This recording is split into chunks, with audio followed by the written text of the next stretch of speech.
Hola estudiantes, les saluda el profesor Belvin Calderón.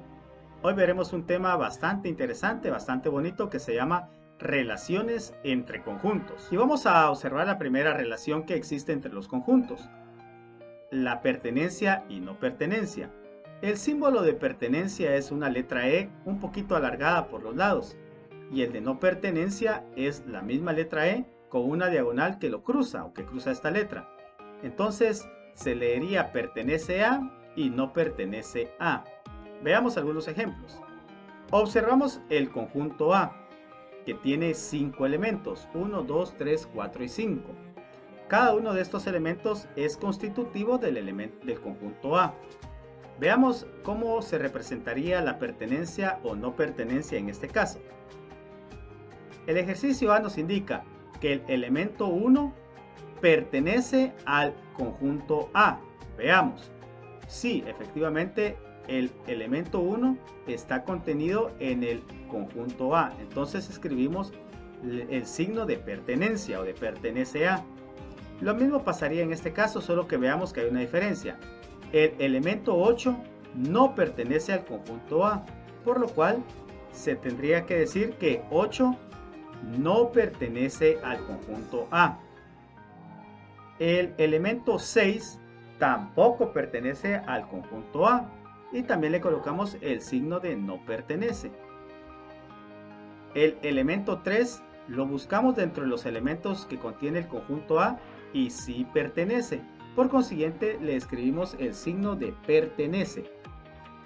El elemento 4 también está contenido entre los elementos del conjunto A. Por eso leemos que 4 pertenece al conjunto A.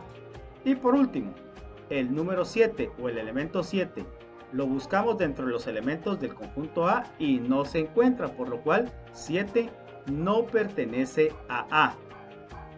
La otra relación que veremos ahora es la contenencia y no contenencia. Se lee contenido en y no contenido en. El símbolo es una letra C alargada con una diagonal, o mejor dicho, con una línea horizontal abajo. Lo mismo sucede con el no contenido en, que es la misma letra C con la línea abajo y la diagonal que lo cruza, que niega la existencia o la contención de un elemento o de un conjunto sobre otro conjunto. Tenemos tres conjuntos. El conjunto B, que es las palabras que conforman la palabra murciélago. El conjunto C, que contiene elementos que conforman la palabra cielo. Y el conjunto D, que contiene los elementos que conforman la palabra alto. Veamos. Y vemos que el conjunto C está contenido dentro del conjunto B, porque todos los elementos del conjunto C aparecen dentro de los elementos del conjunto B. Es decir, que la C está en el conjunto C y en el conjunto B. La I está en el conjunto C y también en el conjunto B. Y así sucesivamente. Entonces, como todos los elementos del conjunto C están dentro del conjunto B, se dice que C está contenido en B. Mientras que el conjunto D pasa algo parecido, pero que se diferencia por una situación un poco peculiar. La A está contenido en B, la L también, la T no está contenida dentro del conjunto B y por eso, aunque sea solamente un elemento, decimos que D no está contenido en B, porque no todos los elementos de D están dentro del conjunto B. Entonces, cuando no todos los elementos pertenecen, se dice que no está contenido. Acá encontramos otra relación, la relación de igualdad y de no igualdad. Como nosotros ya hemos usado más estos signos, los conocemos un poco más, el signo igual y el signo no igual. Acá tenemos tres conjuntos, el conjunto E, el conjunto F y el conjunto G. El conjunto E tiene 1, 2, 3, 4, 5 elementos. El conjunto F también tiene 5 elementos y el conjunto C tiene 4 elementos. Pero veamos, ¿podemos decir que el conjunto E y el conjunto F son iguales? Sí, porque los mismos elementos que tiene el conjunto E los tiene el conjunto F. Solo que si nos damos cuenta los tiene en un orden inverso, es decir, lo tienen al revés. El conjunto E tiene 5, 6, 7, 8, 9, mientras que el conjunto F tiene 9, 8, 7, 6, 5. Entonces, son los mismos elementos, no importa el orden, por lo cual, al tener los mismos elementos, decimos que E y F son iguales. Mientras que E y G no son iguales porque no tienen los mismos elementos. Por consiguiente, colocamos el signo no igual. Y F y G tampoco son iguales, por lo cual también colocamos el signo de no igual o no son iguales. F no es igual a G. Otra relación es la de equivalencia y no equivalencia, que tiene estos signos bastante peculiares.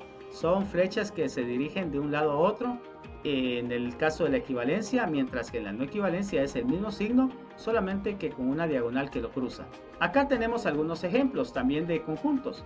El conjunto H, que es son los elementos que conforman la palabra pato. El conjunto I, que son las letras que conforman la palabra pelota. Y el conjunto J, que son los elementos que conforman la palabra roca. Pero acá, en la equivalencia, no nos interesa los elementos en sí, sino nos interesa el número de elementos. Por lo que vemos que H tiene 4 elementos, I tiene 6 elementos y J tiene 4 elementos. Y cuando dos conjuntos tienen la misma cantidad de elementos, se dice que son equivalentes. Por ejemplo, veamos, H, como ya decíamos, tiene 4 elementos y J también tiene 4 elementos, decimos que son equivalentes y colocamos este signo, porque tienen la misma cantidad de elementos. Mientras que H e I no tienen la misma cantidad de elementos porque H tiene 4 y el conjunto I tiene 6. Por consiguiente es no equivalente. Y lo mismo pasa con I y conjunto J. No tienen la misma cantidad de elementos, por consiguiente es no equivalente.